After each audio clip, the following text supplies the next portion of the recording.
Welcome back to Eco-Family News. I'm your host, Kathy Arnos, and our topic today is vaccines. Our next guest is Barbara Loe Fisher, co-founder and president of the National Vaccine Information Center, a nonprofit organization co-founded in 1982 by parents of vaccine-injured children. Their goal is to prevent vaccine injuries and deaths through public education and to defend the informed consent ethic. Barbara is co-author of the 1985 groundbreaking book DPT: A Shot in the Dark, which was the first book to critique the flaws in the mass vaccination system and report an association between vaccination and regressive autism, learning disabilities, ADD, ADHD, asthma, diabetes, and other chronic illness and disability. Barbara is also the author of Vaccines, Autism, and Chronic Inflammation: The New Epidemic. Thank you for joining us today, Barbara. Well, thank you for having me. Barbara, you've just been a pioneer in the area of vaccines, so let's just jump right in here. Why don't you tell our listeners how you got involved with the issue of vaccine safety and became such an advocate for informed consent?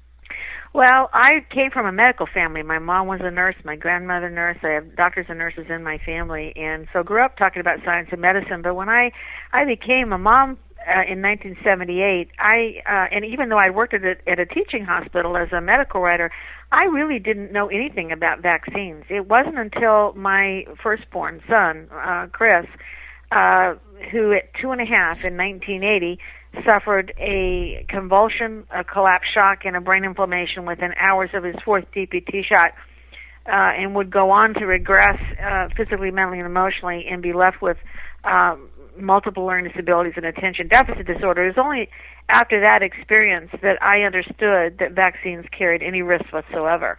I think back in the 70s and 80s, early 80s, parents had not heard in this country at all that vaccines could cause brain damage and death.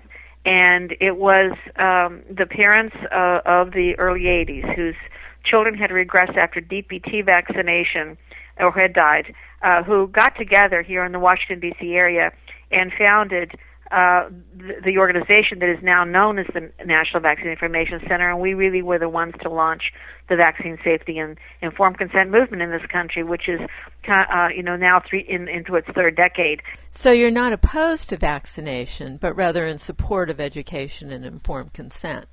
We do not tell people not to vaccinate. Right. We actually have been pro-education, pro-informed consent. We do support the availability of the safest and most technologically advanced vaccines that adhere to very high standards. We don't think the standards for proof of safety and efficacy are high enough at the FDA, but we certainly support the availability of vaccines with reasonable cost and no access barriers for all who want to use them.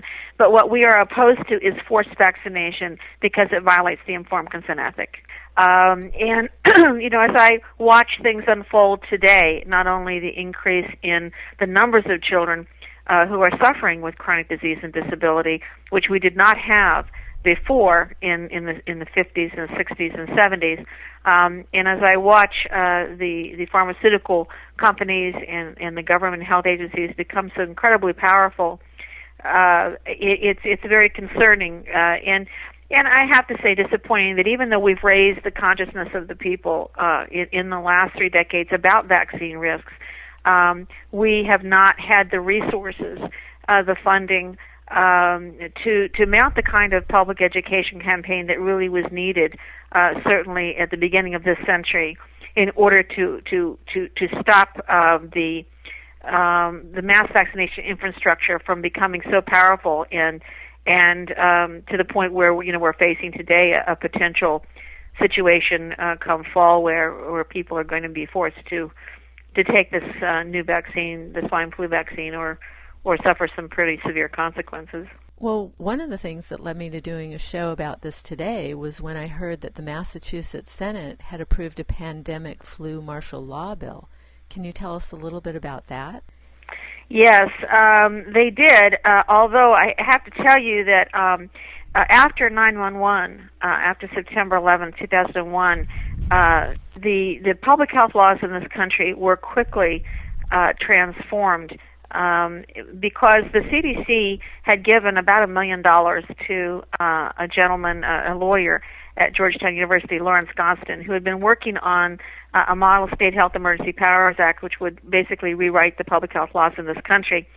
And since 9/11, we have seen both federal legislation in the form of the Homeland Security Bill, BioShield legislation, pandemic planning legislation, as well as these model state health emergency powers acts that have been passed in the states, tremendously increase the power of public health officials at the state and federal level to be able to use the state militia and other police powers to be able to forcibly detain, quarantine, and forcibly vaccinate citizens whenever a public health emergency is declared. So even though just a few weeks ago Massachusetts further strengthened their already strengthened public health law and the ability to invoke a martial law basically in the state, prevent free assembly of citizens, and quarantine people into their homes and businesses without consent, investigate, quarantine without access to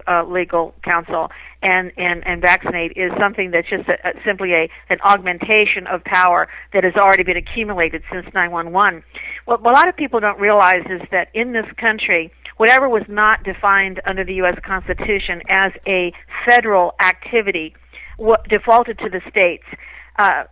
Public health was not defined as a federal activity. Therefore, public health laws, including vaccine laws, are state laws. And vaccine laws have historically varied from state to state. When I first started doing this work in the early 1980s, I found that there was a great deal of discrepancy between vaccine requirements in different states as well as exemption to the vaccination. For example, back in 1982, New York did not have a pertussis vaccine law. Pertussis vaccine was not required in the state of New York in the early 1980s, whereas it was required in a number of other states. I think all but 9 states at the time required pertussis vaccine. So in the last few decades, the states have kind of coordinated their state requirements for vaccines. They take their cue from the federal government. That is, the Centers of Disease Control has a committee called the Advisory Committee on Immunization Practices, which votes on which vaccines that the federal government recommends for universal use. That's the label. If they recommend for universal use a new vaccine, that's a code word for the states to then the state health officials to lobby legislators, or if they've been given rulemaking authority, which a lot of unfortunately state legislatures have given up their ability to vote on a new vaccine mandate. They've simply handed over that power to unelected state public health officials. In those states, the health officials can take that cue from the federal health officials, and they can make that vaccine mandatory. So you have seen in the last, since I started this work 27 years ago, you have seen a tripling of the numbers of doses of vaccines that the federal government recommends children get, and you've seen the states, I think every state requires at least 10 vaccines, but I know that one state, New Jersey, requires more than 40 doses of 13 or 14 vaccines. They require the most. So, it's become, whereas when my children were getting vaccinated in the 70s and 80s, it was 23 doses of 7 vaccines. Today, the federal government recommends 69 doses of 16 vaccines from day of birth through age 18. Holy mackerel! It's a lot of vaccination. I mean, basically, children will not be going through a year of their childhood without getting vaccinated. And so you're giving us so much information, and you're talking so fast, Barbara. I'm sorry. I can certainly go. Yeah, it's just sort of like become part of me, and I realize I probably giving too much information in too short of a period of time. I guess what my basic message is that in this country we elect politicians to represent us at the state and federal level. Right. I think that what we haven't realized is that we have allowed our politicians to transfer their vote to basically unelected public health officials at the state and federal level. so that no longer do our elected officials have direct input into what vaccines we're required to get, our children are required to get. When you say required to get, aren't there still exemptions in place in every state? At this time, there are exemptions, and in every state, you are allowed a medical exemption. That medical exemption must be written by a medical doctor, an MD, or a doctor of osteopathy, a DO. Those are the two kinds of doctors that are licensed to perform surgery and prescribe drugs. And only those two kinds of doctors can give a written medical exemption to vaccination. Since the mid-1980s, there has been a narrowing of the contraindications. The contraindications, which is a medical condition recognized by the CDC and by the American Academy of Pediatrics as a reason not to vaccinate. With the narrowing of these contraindications so that almost no child qualifies for an exemption under the CDC and AAP guidelines, doctors are reluctant to give a medical exemption to any child, because when they do, and that exemption does not conform to the narrow guidelines of the government, then they often are harassed by state public health officials. What gives them the power to put these categories together for it? I mean, who decides those categories? The government? The doctors who have been at the Advisory Committee on Immunization Practices and doctors at the American Academy of Pediatrics, which is now functioning as basically a quasi-lawmaking body. Both of those committees are actually law-making bodies at this point, because when they make that recommendation, it is considered by the states as a reason to either give or not give a medical exemption. And are they elected? No. They're appointed by the CDC, and they're just appointed by the AAP. The American Academy of Pediatrics is simply a professional association of pediatricians in this country. So you've got basically, there's no oversight on either the American Academy of Pediatrics or the CDC policymaking. They can do whatever they want to do. There's no oversight on that. That's really scary to me. So in terms of the new statement released in the past week by the World Health Organization, where does that leave us in terms of our rights with regard to the swine flu vaccine? See, what's happening is, well, let me go over the other two exemptions. You've got all but two states have a religious exemption. Those religious exemptions, those laws can be either more liberal or more conservative, depending upon what state you live in. So it can be either easier or harder to get a religious exemption. You need to have bona fide, true, personal, religious, spiritual beliefs opposing vaccination to take that exemption successfully. In New York and New Jersey, those exemptions are being questioned. Parents are being thrown into rooms and grilled about the sincerity of their religious beliefs, so it's becoming harder to get a religious exemption. In about 18 states, those states have what is called a personal, a philosophical, or a conscientious belief exemption. Those 18 states come closest to adhering to the ethical principle of informed consent. And informed consent means you have the right, which I think is a human right, to be fully informed about a medical intervention that can cause injury or death and be able to make a voluntary choice. Vaccination it's a pharmaceutical product. Vaccines are a pharmaceutical product. Vaccination, a medical intervention that does carry a risk of injury or death, which is why NVIC has always strongly supported the informed consent ethic with regard to vaccination. So if you live in the 18 states right now that has that philosophical or conscience belief exemption, you're able to sign an affidavit or something that says, I'm opposed. However, there has been an assault on the non-medical exemption that began around late 2006 when the HPV vaccine was launched, Merck's vaccine, Gardasil. And since that time, and what is that vaccine for? That vaccine is for human papillomavirus, which is a sexually transmitted virus that is associated with cervical cancer. And that's the one that they're promoting to the young women? To the young women. We've had a lot of problems with that vaccine. It's highly reactive. There have been about 12,000 reports of injury and death from that vaccine made to the Federal Vaccine Adverse Event Reporting System. 35 young women have died. and it is for a virus that most people have had if they are sexually active, that is cleared from the body without any residual effect within 2 years of infection. So most people, only a very tiny minority of women, go on to have chronic HPV infection that can lead to cervical lesions. If they don't get annual pap smears, they can then develop cervical cancer and then die from cervical cancer. But it's a very controversial vaccine. But around the time that came out is when there was this concerted assault by physicians like Paul Offit, who's been very critical of those who believe that vaccines cause autism, and other leading physicians who are saying we need to take away the non-medical exemption, the religious and the philosophical exemption. We need to make it so that only doctors can write the medical exemptions, and as I said, they're almost impossible to get. So what we're heading to is we're heading for forced vaccination, no exemptions, and no liability, because as of 1986, the National Childhood Vaccine Injury Act, which was supposed to provide an alternative to a lawsuit, has all but eliminated vaccine injury lawsuits against pharmaceutical companies or negligent physicians.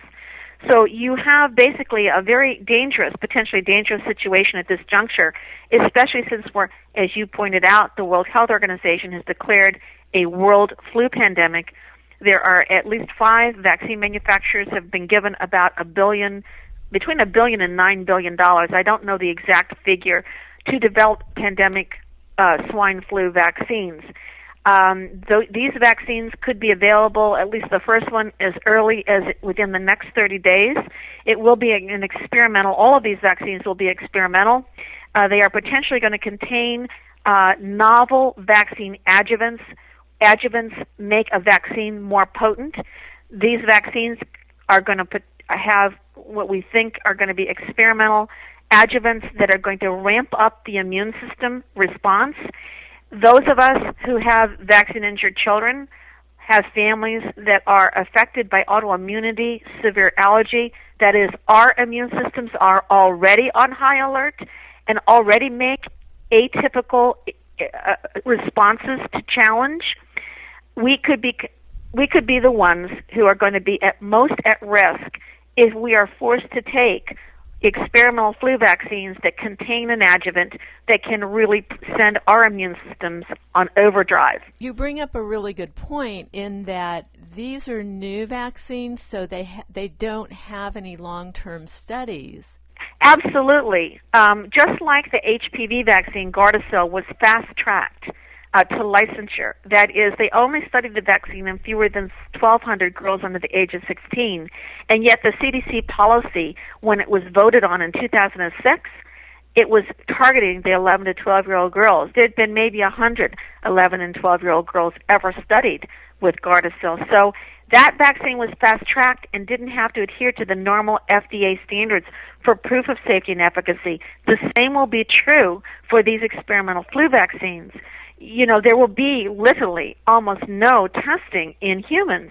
So it's going to be a national experiment, basically. Whoa. And that's why, it really is. And what we need, the thing that I've been trying to, I have an e-news called an NVIC Vaccine e-news. It's free. I hope people subscribe because I basically do commentary where I take what's happening and I do an analysis and I give people a quick snapshot of what they need to, how to read between the lines when they read newspaper articles, for example. But this is going to be becoming very important between now and the fall. Everyone needs to understand exactly what might happen in this country, which will be unprecedented. Well, let me just kind of interject a little kind of a baseline here. When you're talking about how many young women died from the papilloma vaccine, how many was that? Well, we have 35 reports, but the problem is that we know that less than 10% of all vaccine providers report to that system. So whereas we have about 12,000 reports of injuries, severe injuries, and 35 deaths, that is only the tip of the iceberg as to what is actually happening. Okay, so I just want to put that into a perspective for our audience right now. if we look at the numbers that the World Health Organization has reported for this flu here in the United States, there have been 45 deaths.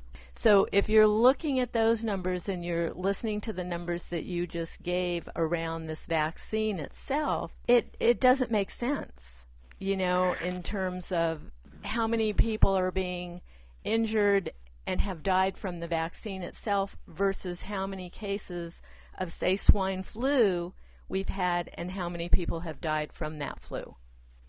Well, there's definitely something that is strange going on because this swine flu has not been deadly. Now, they are claiming that in pandemics, you have the first wave is mild. The second is much more severe, which they're saying is going to come in the fall, and the third is there's going to be a third wave in the spring if it conforms to past pandemic profiles.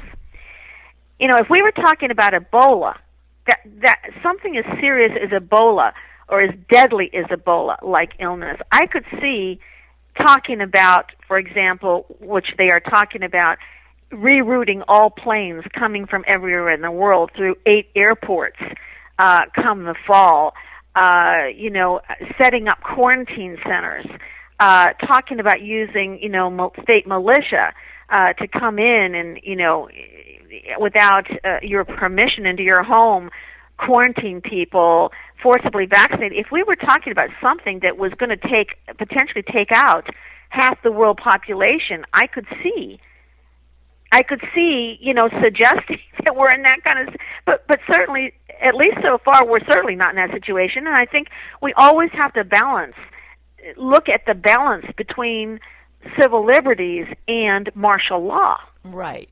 Well, whatever we're talking about. Yeah. But I think when you look at the numbers in comparison to, say, the, near 18,000 emphysema deaths a year, or even possibly being hit by a car, your chances of being hit by a car, the numbers just don't make sense to me. So when you're talking about 100 deaths worldwide, it just doesn't seem like it warrants a pandemic flu alert. Well, I think they're claiming more than that deaths worldwide. They're claiming about 100 and some 150 or some deaths, but more than 80 of them were in Mexico. Again, what they're saying is it's going to be much worse in the fall. Now, I just whether don't see that's it being true that or not, much worse.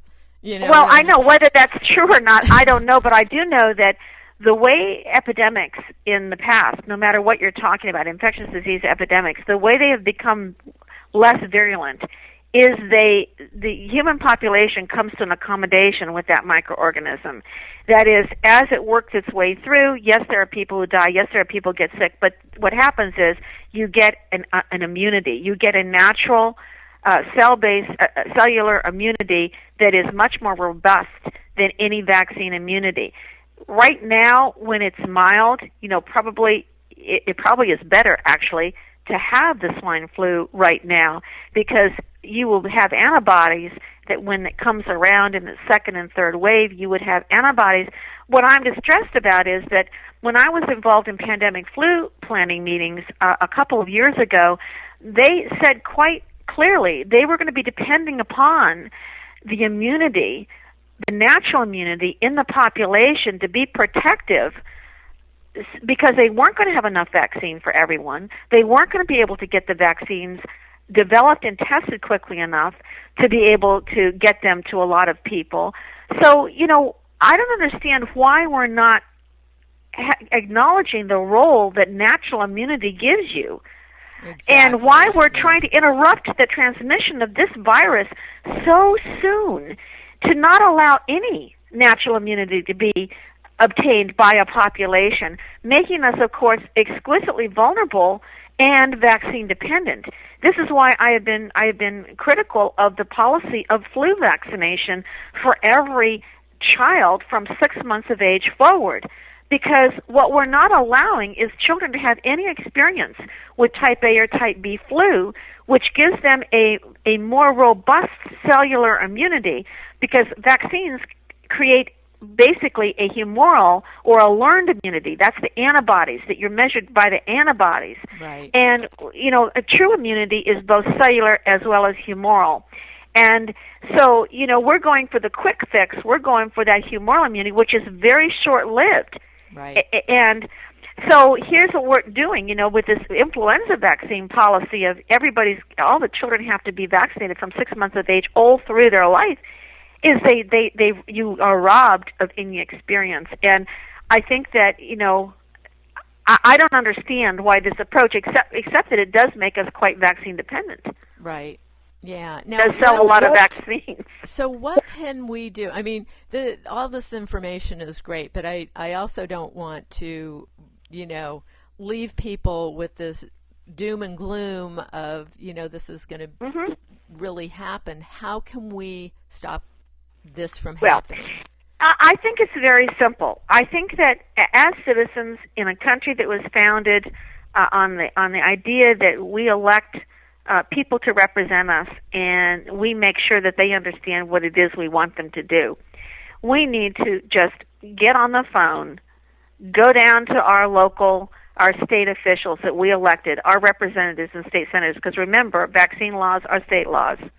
These public health laws that will be put in place in an emergency, they'll get their nod from the federal government, but in the end, it's the people we elect on the states that are going to be the ones who are going to have power over what happens to us. So you need to pick up that phone, write that letter to the person who you elected, your state senator and your representatives, and say, you know what? I want whatever laws you're thinking about to be balanced. I want to be home quarantined. If you're going to quarantine, you need to home quarantine. We need to have informed consent protections, particularly for those of us who already have a vaccinated child or who come from families with autoimmunity allergy that could predispose us to having a hard time with this vaccine. We need to have the right to have consent as to whether or not we're going to get the vaccine. Now, I totally agree that in a time of emergency, if we're not going to get vaccinated, we need to be willing to home quarantine. And that just means staying at home? That means staying at home. It means removing yourself, because it's a protection for you as well. Right. Remove yourself from the malls and obey the home quarantine. But what we don't want is people rounded up. Right. And put into camps. And have the sick mixed with the unvaccinated. We don't want that. No, and when they start, once they've got us quarantined, I would envision that they're probably going to be giving us all medications to combat this flu, whereas like with smallpox, the real problem came from the medications and the vaccines. And that's right, and it comes back to the whole idea of health freedom. Right. The vaccine freedom movement, informed consent movement, is very much a part of the larger paradigm shift that's trying to occur, but is being held back by those who are in the old paradigm, which is a drug and vaccine and surgery-dependent paradigm. Right. Many people who decide that they're not going to use all the vaccines, they may say, well, I'm going to use some, but I don't want to use 69 doses of 16 vaccines. I want to have the right to be able to select. Then they want to know, well, how can I stay healthy? Well, there are many ways to stay healthy that don't involve taking a lot of drugs and vaccines and all, and we have to have the right, I think, in this country to make those kinds of choices for ourselves and our families. I think that's the biggest issue is freedom of choice. Absolutely. Yeah.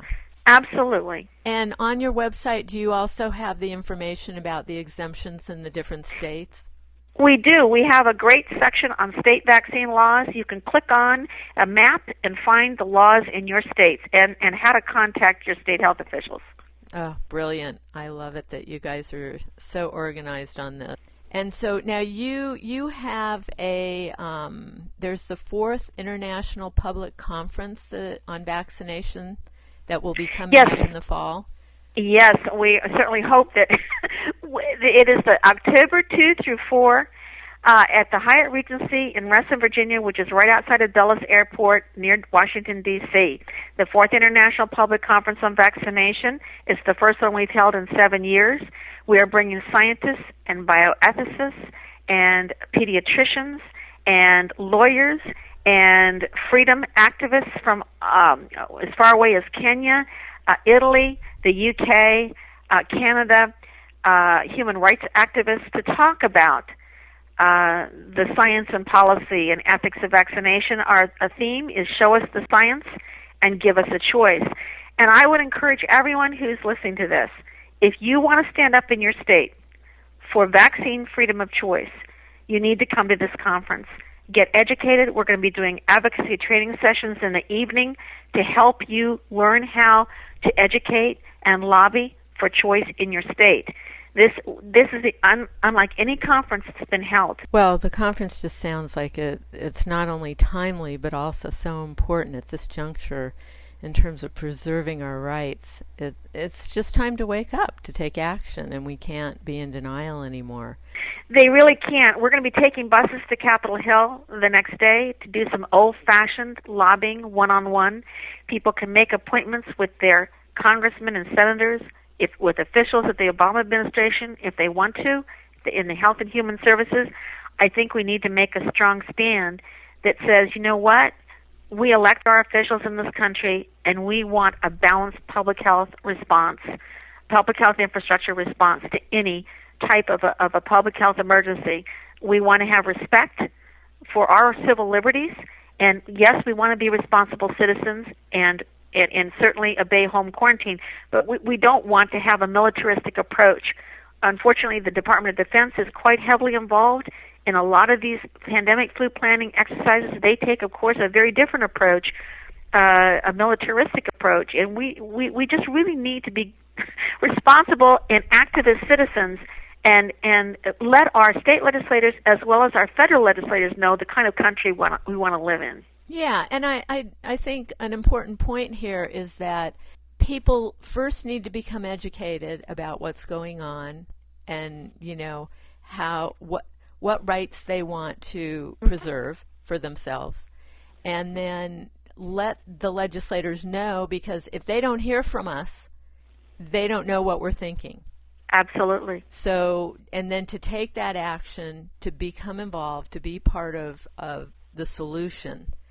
Thank you so much for doing what you're doing. I have taken my hat off to you for many, many years. It was, I don't know if I ever told you this, but it was reading an article that you had written back in the 80s. It inspired me to start Mother to Mother, Another View, which was a newsletter that helped educate parents.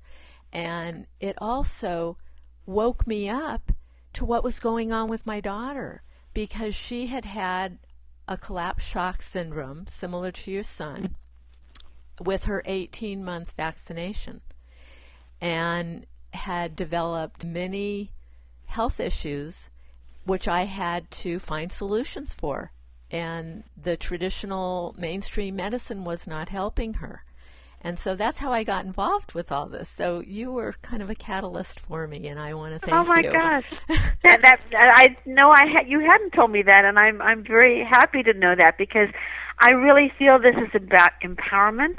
I think it's a lot about empowerment of women, mothers who are really on the front lines when it comes to taking children to pediatricians.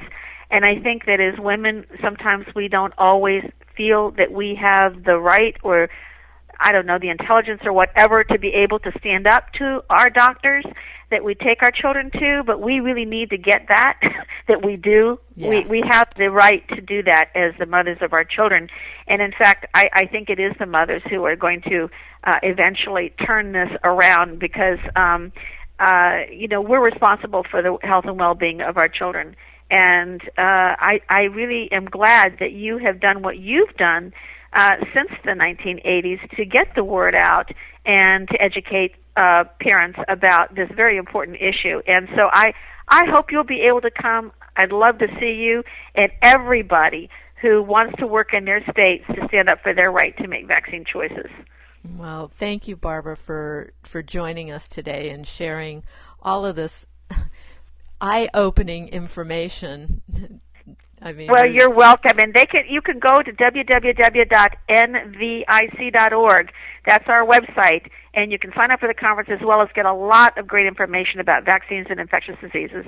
That's great. Thanks again for sharing all that important information with us. You've been listening to Barbara Loe Fisher, co-founder and president of the National Vaccine Information Center and author of the book Vaccines, Autism, and Chronic Inflammation, The New Epidemic. For more information, again, their website is NVIC.org. I'm your host, Kathy Arnos, and want to thank you for listening to Eco Family News on I Am Healthy Radio, where we inspire dialogue about important health and environmental issues and work towards creating empowered parents, balanced families, and a healthier planet for our future.